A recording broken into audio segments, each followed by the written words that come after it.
That's the oil pressure sensor. I'm going to remove that.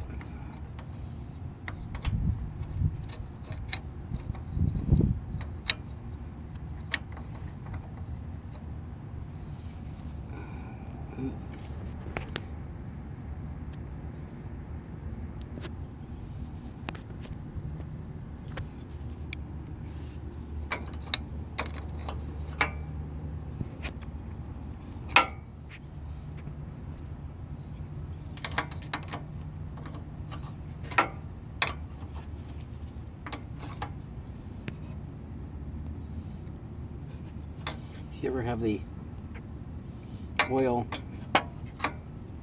light come on your car, check this little gizmo.